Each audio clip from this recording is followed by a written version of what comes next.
Money FM 89.3. Best of breakfast. Morning Shot. Welcome to Morning Shot. Now, tuition seems to be commonplace among school-going children here in Singapore, but one incident raised by Member of Parliament Liang Eng Hwa during a recent parliamentary session brought some issues to the fore. Mr. Liang shared that he felt very troubled to see tuition center staff members distributing flyers to parents outside a primary school in his constituency on the very first day of school earlier this year. And in response to that, the Education Ministry says it is currently studying how to discourage tuition centers from using undesirable advertising practices. So how critical or effective is it to send your children for tuition classes?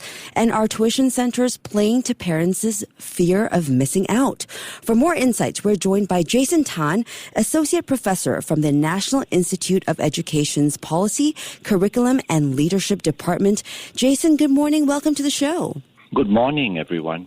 It's always great to chat with you, Jason. I grew up taking every tutoring class imaginable, and now as a parent myself, I am worried about falling into this cycle as well. So we're going to start off this interview with some sound bites from our fellow colleagues and their take on tuition. So let's take a listen. Hi, I'm Audrey, parent of 3, 16, 13, and 11. Because they did Mandarin when they were in kindergarten, and us being not Chinese, we have that challenge of Mandarin. So they got a lot of Mandarin help, and they also have some math help. And then they got this help, that help, everything help. Because, education in Singapore is challenging, and without help, I think the kids will be at a loss. Critical, must have if you want them to be in the game, not even ahead of the game, in the game. I'm Lindley. I've got 2 children, and they're both facing very, very important exams this year. One's taking the PSLE, and the other one's taking O-levels. The essential ones, math, definitely. Chinese. Other than that, we've got things like music as well. We've cut out a lot of the non-important ones like art and taekwondo and all that because this is an important year for both of them. So super important because, in Singapore, it's so competitive. And to be quite honest, my children tell me that they're actually expected to go for these tuition classes. When they go to class in school, they are expected to already know certain things so that the teachers can fast track them and make sure that the syllabus is complete. Hi, I'm Gerard. It's only my youngest daughter who's having tuition now. She has tuition for 2 different subjects. We spend about $800 a month. She started going for chemistry lessons recently, and that's because last year she didn't pass her chemistry exam at the end of year exams, and because this is the O-level year, she personally felt that she needed tuition in the subject because she didn't understand what's going on in class, and it was going by too fast for her. And even when she approached her teacher to explain, she still couldn't get the idea, so she felt that tuition would be a better way for her to be able to understand so that she can aim for a better grade in the subject for O-levels. In our case, we were quite mindful about getting extra tuition for her because she has 2 subjects already. And also she has CCA, and then she has another subject which requires her to be in school for long hours. So in the end, she said that she was willing to take up extra tuition for chemistry in order to pass the thing. And once your child says that, it means that he or she has accepted the situation and wants to solve the problem. But I think it's good to have heart-to-heart discussions with your kid and not just pile it on him or her without them knowing and catching off guard, because that might just increase their workload, and which is not a good situation if you don't want them to be stressed and overly burdened. All right, Jason, lots to unpack there. So based on what we've just heard, parents saying these classes are critical, must have, super important, expected even. Based on your own experience over the years as an educator, let's start with this. What do you make of the wide range of tutoring options that are available today? We're talking about differences in price, providers, even format, face-to-face versus online. Also, what's the most jaw-dropping amount you've heard of parents spending on tuition classes?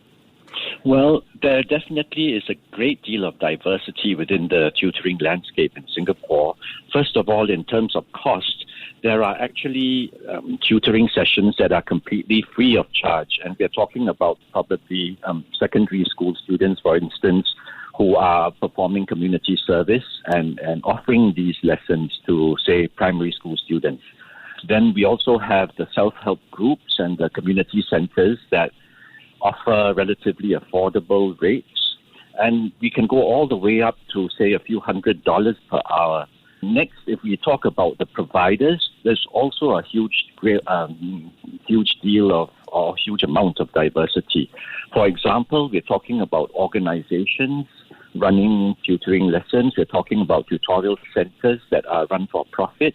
We're talking about freelancers. We're talking about poly and uni students, secondary school students. We're talking about some individuals who make a full-time income from tutoring. And there are also others who make a part-time living off of tutoring. What's interesting to me in terms of the providers is that there's no mandatory requirement for an individual to possess a formal teaching qualification in order to offer tutoring services. So that's something I think that all of us need to think about. In terms of reasons, there's also a huge variety of reasons. For example, there's some parents who think of tutoring as babysitting to make sure there's someone to supervise their children for at least a few hours a day. There's also the need to stay ahead of what the teachers are teaching. There are some students who just want to keep abreast of what the teacher is covering. There are other students who are struggling to catch up with what's been taught in school. There are some parents who feel that their special needs children need extra help after school. There's also last-minute emergency tutoring just before major national exams. There's also, of course, the preparation for the direct school admission and for gifted education program placement exams. So we're talking of other tests. So we're talking about really a lot of diversity in tutoring. You also mentioned one-to-one, one-to-a-few, one-to-many. There's even online tutoring now. There's also AI-powered tutoring. And then, of course, tutoring can take place in a whole variety of settings. In the tutor's home, for example, the tutee's home it could also take place in a cafe, in tutorial agency premises, and online, as I mentioned. Another interesting thing that some of your viewers or rather listeners may not be aware of is some primary schools offer mathematics workshops for parents so that parents can help their children master certain mathematical skills. Yeah, so the sky's the limit when it comes to tuition classes. There are also classes that strictly follow the school syllabus versus enrichment classes that go beyond what's examinable. Having been in the education scene for decades now, Jason, do you think the rise of tuition and this culture of tutoring has had an impact on mainstream schooling and teachers, and in what ways? First of all, tutoring is so prevalent. We're talking about the majority of students in primary and secondary schools here. It's so prevalent that it's really not possible to think that there's totally no effects at all on mainstream schooling and mainstream teachers. One thing that springs to mind straight away is if a student has already covered the content with the tutor in advance, then what's the possibility of the student becoming bored and disengaged during school lessons? Secondly, I can always ask my tutor for help. So is there really all that much need for me to pay attention and stay engaged during school lessons? And of course, students may be tired out in school because they're so busy running to and from tutoring and enrichment classes. Yeah. And of course, turning to mainstream teachers, how do mainstream teachers handle classes where some of their students have, say, covered the content in advance, some don't have tutoring at all? What are we talking about? And of course, one thing that I think concerned me with regard to Lin Lee's comment about her children being expected to go for tuition classes is this calls into question the boundaries between mainstream schools and private tutoring and the roles. So who's supposed to be doing what here? And of course, there's also the pressing question of exacerbating social inequalities among students. And that makes mainstream teachers' task all the more challenging. And I think there's another point, which is since tutoring is so prevalent in Singapore, how will this shape the expectations of parents and students towards mainstream school teachers? Because it's very clear to me that mainstream schools are set up as a public service, whereas a lot of private tutoring, not all of it, a lot of it is positioning education as a consumer good. I'm paying money and you're providing me service in return for what I'm paying you. So I see that there's this danger then of parents and teachers extending that kind of thinking about education as a consumer good into the way they treat and interact with mainstream school teachers. Yeah, and Jason, you talked about boundaries earlier. So when it comes to regulating the tuition industry, we hear of some centers that appeal to or tap into parents' anxieties, using tactics that play on the fear of missing out. So what are the key gaps that you think need to be addressed? Should there be clearer guidelines on fees and advertising? I know that an outright ban is not practicable at all. So we're talking probably about a greater degree of regulation over private tutoring. One area that comes to mind, of course, is what I mentioned earlier, the total lack of any requirements for formal educational qualifications. And then we're talking about advertising. I understand the education minister intends to pursue the matter of unethical advertising. So that looks promising, I think, because I think some of the advertising targets very directly parental anxieties. For example, don't you want your child to succeed? It's going to be very tough next year in secondary school. Don't you want your child to stay ahead? So many students have succeeded with our agency. Don't you want your child to be one of those? Yeah. And therefore, I think there is a place for a relook at certain unethical advertising practices. Okay.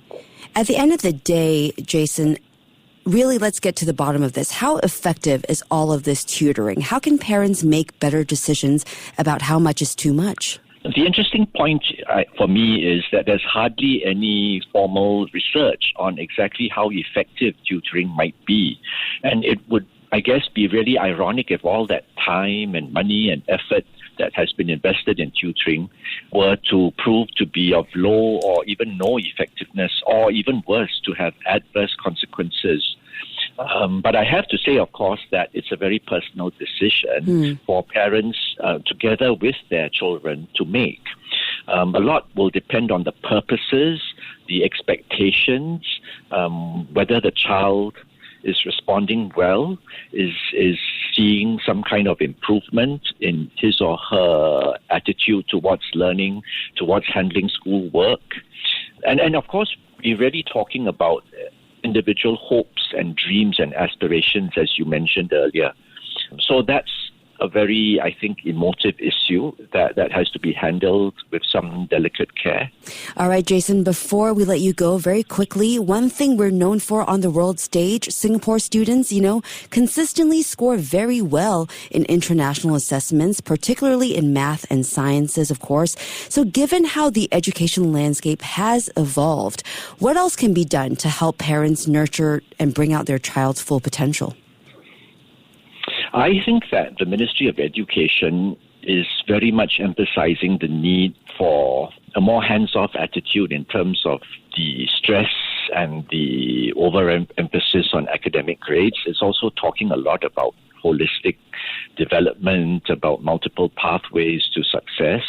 And probably it's not all that easy for most parents to come to grips with this change in focus, because after all, we're talking about, as I said just now, their hopes for a better future for their children. And education is very often seen as the key avenue to a better future, especially scoring well in terms of academic grades. So I guess there's always going to be this, if you like, competition between what the MOE is trying to push ahead with, and on the one hand, and what many parents on the other hand are thinking in terms of their children's education. All right, we've been speaking with Jason Tan, Associate Professor from the National Institute of Education's Policy, Curriculum and Leadership Department. Thank you so much for your insights today, Jason. Really appreciate you joining us. Thank you. Thank you. Stay ahead with Money FM 89.3. To listen to more great interviews, download our podcasts at audio.sg or download the audio app. That's AWEDIO, audio at the App Store and Google Play.